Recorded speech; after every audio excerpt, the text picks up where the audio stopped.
पाकिस्तान ने नमक हराम अफ़गानों को चंद घंटों में वो सबक सिखाया जिसे वो कभी भूल नहीं पाएंगे। इस दौरान पाकिस्तान ने फितना अल हिंदुस्तान के कौन कौन से अहम मराकज़ को तबाह किया और वहाँ पर कब्ज़ा किया, इस बारे में आमिर रज़ा से बात करते हैं। आमिर भाई, पाकिस्तान ने मुंह तोड़ जवाब दिया अफ़गान तालिबान को, लेकिन इस दौरान फितना अल हिंदुस्तान के बहुत से अहम मराकज़ को भी तबाह किया गया। उन मराकज़ के बारे में हमारे नाज़रीन को ज़रा बताइएगा। जी बिल्कुल है, बताना भी चाहिए। लेकिन उससे पहले मैं खराज तहसीन पेश करना चाहता हूँ हमारी इंटेलिजेंस एजेंसीज़ को, जिनके पास वो तमाम मालूमात थी कि कहाँ कहाँ पर कौन कौन सी तरबियत गाह खुली हुई है और कहाँ कहाँ पर ट्रेनिंग देकर कैसे तैयार किया जाता है और कैसे लाया जाता है। ये सारे का सारा डाटा पाकिस्तान आर्मी के पास मौजूद था। बैन ऐसे ही जैसे ऑपरेशन संदूर के अंदर हमारे पास वो दुश्मन का तमाम डाटा था, हम पहले से बता देते थे कि अब ये कौन सा मिसाइल चलाने वाले हैं या कौन सा जहाज़ इनका कहाँ से टेक ऑफ करेगा।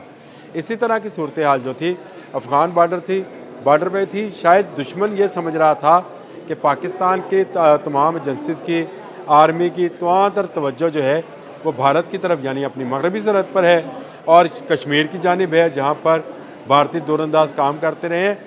यहाँ पर इनकी तवज्जो कम है। लेकिन कुर्बान जाएं हमारी इंटेलिजेंस एजेंसीज़ के कि उन्होंने अपना पेपर वर्क मुकम्मल कर रखा था। और ये एक बड़ी बात है कि आपको पता हो कि आपका टारगेट कहाँ पर मौजूद है और कौन है। ये वो जंगी हिकमत अमली है जिसमें पाकिस्तान ने ऑपरेशन संदूर में भी कामयाबी हासिल की थी और इस ऑपरेशन तंदूर में भी कामयाबी हासिल की। अब आ जाए कि कहाँ कहाँ पर उनके कैंप थे। देखें, दो तो उनके बटालियन हेड क्वार्टर्स थे। अब बटालियन हेड क्वार्टर जहाँ पर एक बटालियन फ़ौज मौजूद होती है, उस फ़ौज की मौजूदगी में वहाँ पर तरबीती कैंप चलाए जा रहे थे फितना हिंदुस्तान के, और उसके लिए सारे का सारा पैसा जो था वो हिंदुस्तान से ट्रांसफ़र किया जाता था उस तजारत के ज़रिए, जो कि नाम नहाद तजारत थी, लेकिन उसके पीछे असल में इन कैंप्स को चलाना था। यहाँ पर टीटीपी के लोगों को तैयार किया जाता था, फितना हिंदुस्तान और ख़वारजी ग्रुप जो थे उनको तैयार किया जाता था।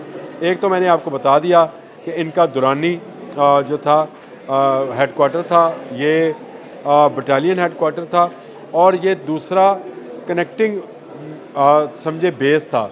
यानी यहाँ पर लाए जाने वाले खुदकुश, बाहर दूर से लाए जाने वाले जो थे दहशतगर्द, उनको ना सिर्फ तैयार किया जाता था बल्कि उनको असला भी फराहम किया जाता था।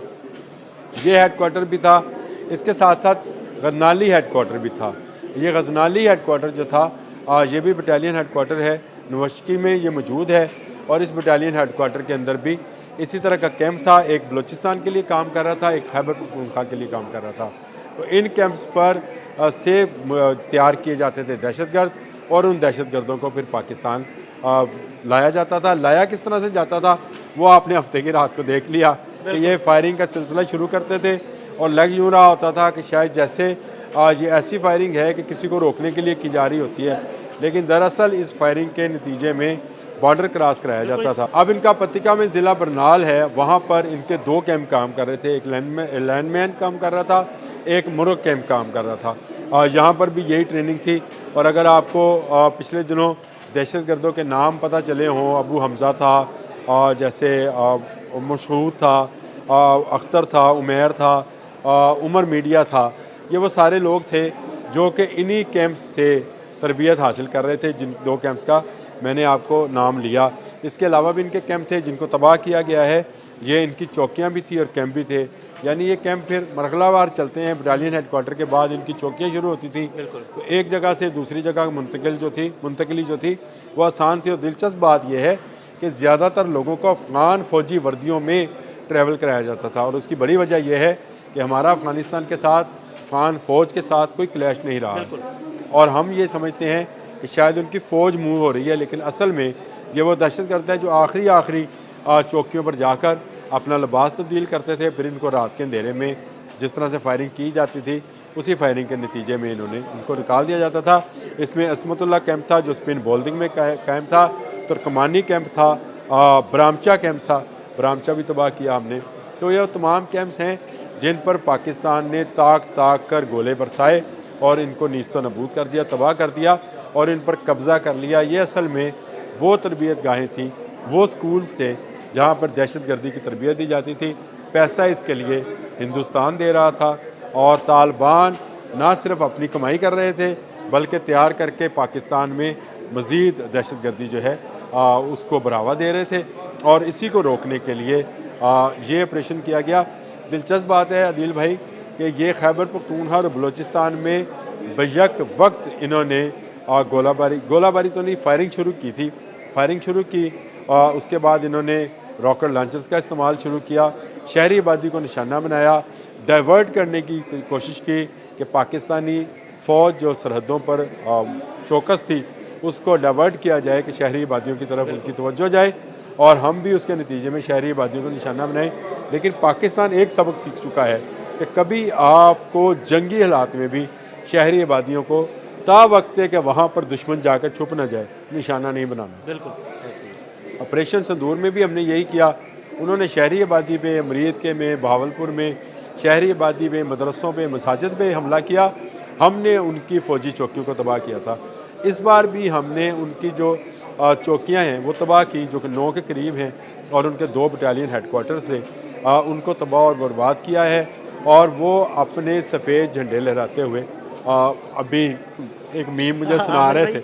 पता नहीं वो सफ़ेद झंडा तो उनका अपना कौमी झंडा भी सफ़ेद ही है, लेकिन उनका अपना झंडा जो है तालिबान का वो भी सफ़ेद है, तो सफ़ेद झंडा लहराने से मतलब नहीं था। इसीलिए हमने उन चौकियों पर कब्ज़ा करके पाकिस्तानी झंडा लगाकर बताया कि ये होता है परचम, जिसकी इज़्ज़त के लिए जानें कुर्बान की जाती हैं, किसी दूसरे मुल्क में दहशत गर्दी के लिए नहीं।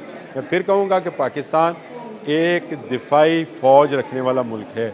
हम कभी किसी दूसरे मुल्क में ना जाना चाहते हैं, ना कब्ज़ा करना चाहते हैं, ना रहना चाहते हैं। हम अपने मुल्क में खुश हैं, अपने मुल्क में हम तजारत करना चाहते हैं, तरक्की करना चाहते हैं और ये भी अब बर्दाश्त नहीं करेंगे कि दूसरे लोग यहाँ पर आकर दहशत गर्दी करें। ये बिल्कुल नाकाबिल बर्दाश्त है और तालिबान को ये समझ लेना चाहिए कि ये फ़ौज पाकिस्तान की वो फ़ौज है जो पाकिस्तान की तरफ उठने वाली हर मैली आँख को निकाल लेगी और हर दोस्ती के लिए बढ़ते हुए हाथ को उसका हाथ थाम लेगी और उसको पाकिस्तान खुद लेकर आएगी। ये हो नहीं सकता है कि आप हमारे साथ दुश्मनी भी करें, दुश्मन के साथ जाकर हाथ मिलाएं और फिर आप ये भी दावा करें कि आप एक इस्लामी मुल्क हैं।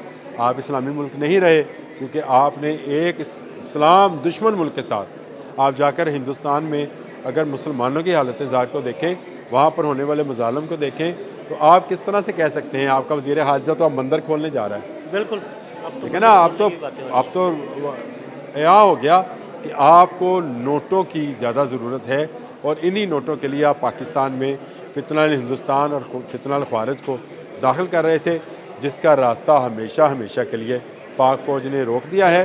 क्योंकि अब आप इस तरह की दूरअंदाजी करते हुए एक मरतबा नहीं 20 मरतबा सोचेंगे, क्योंकि पाकिस्तानी फ़ौज जाग रही है। पाकिस्तानी फ़ौज चप्पे चप्पे इंच से मैं आपसे कह रहा था कि ये फ़ौज जो है ये अफ़गानिस्तान में अफ़गानियों से ज़्यादा अफ़गानिस्तान को जानती और समझती है।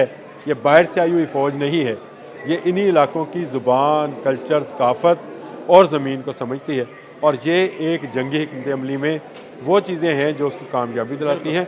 इसके बावजूद हम कभी हमलावर नहीं होंगे। हाँ, हमारी तरफ जो आएगा उसको हम मारेंगे। बिल्कुल, बहुत शुक्रिया आमिर भाई। जी बिल्कुल, आमिर रज़ा ने बड़ी तफसील के साथ आपको उन चौकियों के बारे में बताया जहाँ पर उनके मराकज़ कायम थे फितनाल हिंदुस्तान के। अदील अहमद और आमिर रज़ा को इजाज़त दीजिएगा। अल्लाह हाफ़िज़। YouTube पर गूगली न्यूज देखने के लिए youtube.com की सर्च बार में गूगली न्यूज टीवी टाइप करें। गूगली न्यूज के पेज पर सुर्ख रंग के सब्सक्रिप्शन वाले बटन पर क्लिक करना ना भूलिए। YouTube पेज पर अपलोड होने वाली वीडियोस से बाखबर रहने के लिए बेल आइकन पर क्लिक कीजिए। आपको हर नई वीडियो के बारे में नोटिफिकेशन मौसूल हो जाएगा।